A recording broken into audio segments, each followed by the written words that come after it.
nyam nyam nyam. Oke, so mungkin di antara kalian nggak tahu siapa itu Helen Keller. Mengajar banyak anak deaf and blind. Very good.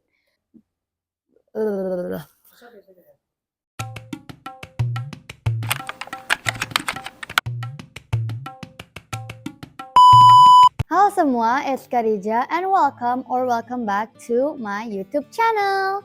Dan selamat datang di episode pertama of my booklet. Yay! Dan di episode pertama ini aku bakal bahas ini, buku Why People Helen Keller by Hyun Jung Park.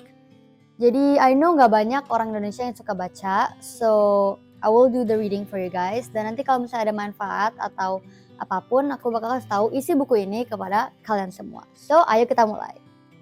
Oke, so mungkin di antara kalian nggak tahu siapa itu Helen Keller. Jadi aku bakal kasih tahu siapa dia and what is her story.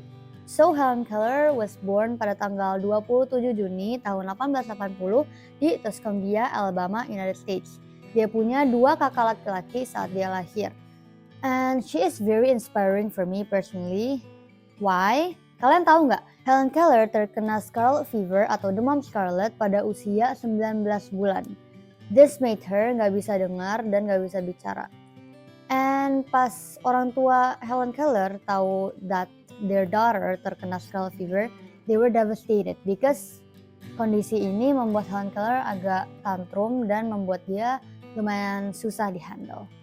So this made their life a little bit more challenging.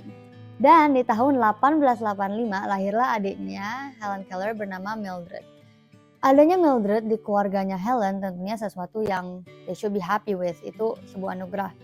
But it will be more challenging buat menjaga adiknya Helen yang masih bayi, tapi juga menghandle Helen yang ya let's just say susah dihandle. Terus di tahun 1887 orang tua Helen know about this person called Charles Dickens. Yang mereka dengar itu Charles Dickens adalah seorang profesional tentang hal itu. Dia mengajar banyak anak deaf and blind, terus mereka jadi bisa ya progressing. But sadly Charles Dickens sudah meninggal long time ago. Terus mereka dapat lagi kabar baik kalau there is someone also a professional about this. Jadi mereka kirim surat ke seseorang namanya Anne Sullivan. Dan Anne Sullivan telah bersetuju untuk membimbing Helen. Saat Anne datang ke rumahnya Helen, orang tua Helen ragu, they doubt her. Why? Because Anne adalah hanya wanita yang baru lulus kuliah. So they think she's not that experienced. Tapi Anne bilang, aku bisa, kalian terlalu manja kepada Helen, jadi dia gak bisa berkembang. So Anne told them, Helen should live with Anne for at least 1 week. Of course tadinya orang tua Helen gak mau kan, because siapa juga yang meninggalkan anaknya yang mereka tahu punya masalah ke orang yang mereka pikir bukan ahli.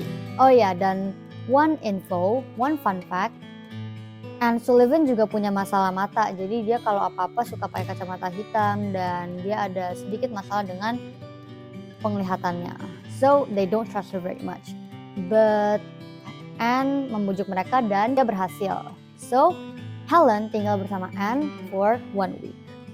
Dalam seminggu itu, Anne membimbing Helen. It's not an easy task karena Helen ya dia adalah satu anak yang susah dihandle.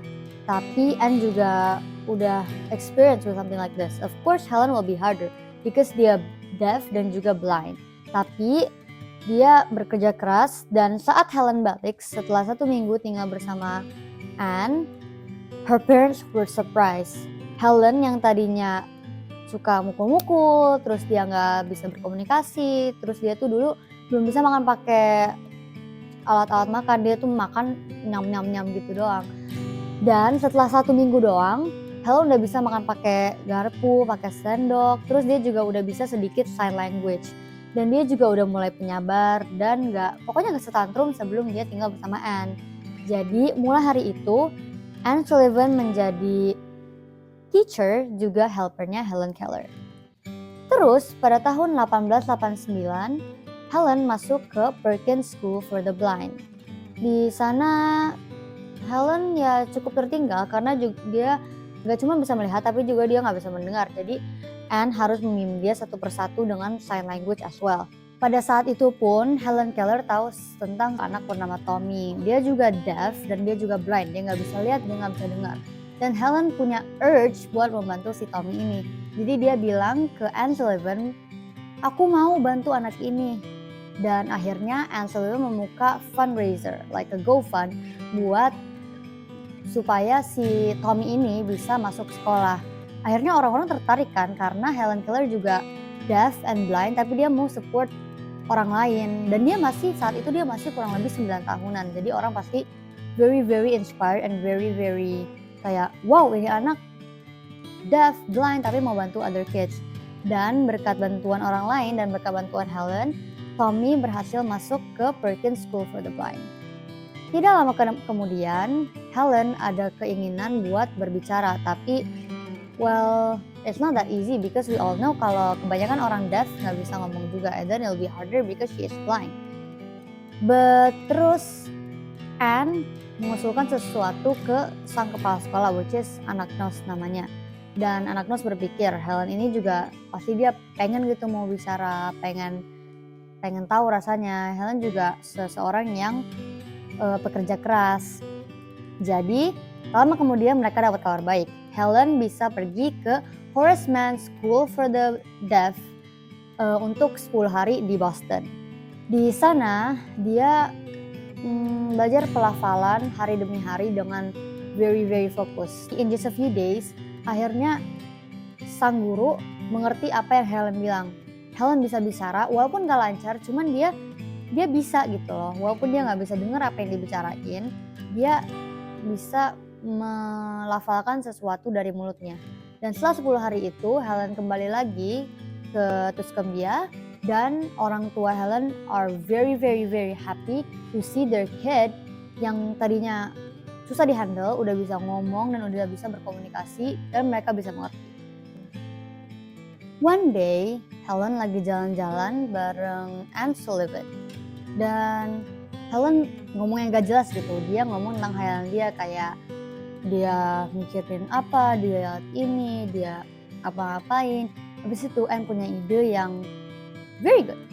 Dia bilang, why don't you, kenapa gak kamu tulis khayalan itu menjadi sebuah karya, menjadi sebuah dongeng. Dan Helen think that is a very good idea, jadi dia mulai menulis. After that, Anne saw the writing, terus dia kayak, wow, this writing was written by a deaf and blind girl. Dia terkejut gitu, she was like very surprised that Helen bisa nulis something as cool as this. Akhirnya dia ngasih dongeng itu ke anak Nos, sang kepala sekolah, sebagai hadiah juga. Pas si anak Nos baca ini, dia kayak, wow, sayang banget cuman aku yang bisa lihat tulisan ini.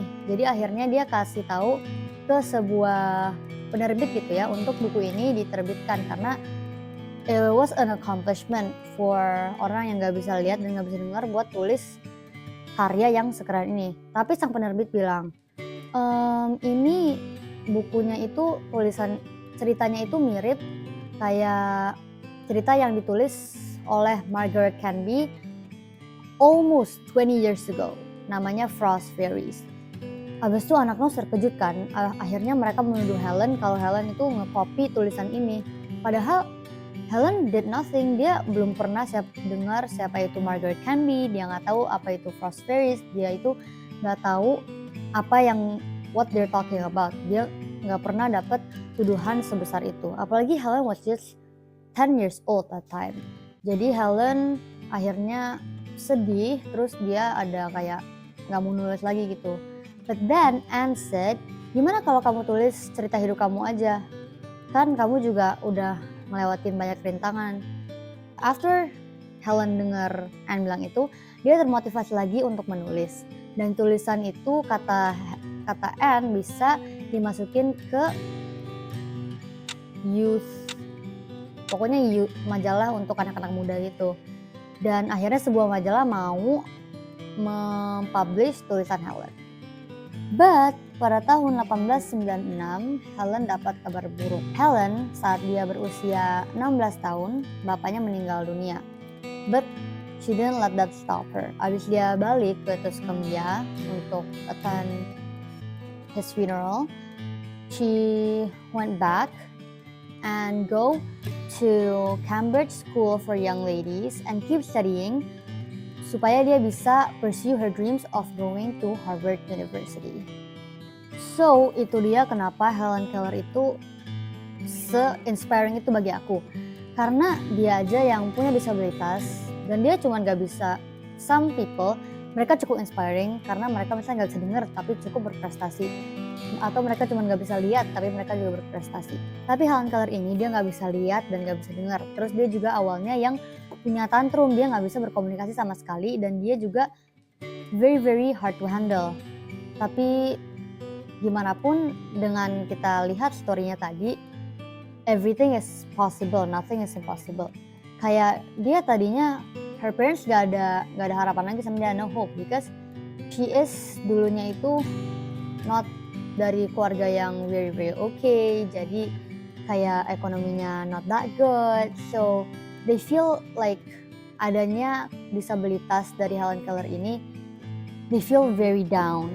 But she succeeded, dia akhirnya bisa bicara, dia bisa sign language, terus a lot will happen in her story. Tapi we'll cut it here for today, so stay tuned for the next video of Why People Helen Keller. Jadi don't forget to like this video, terus share ke teman-teman kalian so mereka juga bisa tahu tentang siapa itu Helen Keller and what is her story. Dan jangan lupa untuk subscribe and turn on that notification bell jadi kalian tahu kapan sih aku bakal posting episode keduanya. Oke, bye-bye, see you!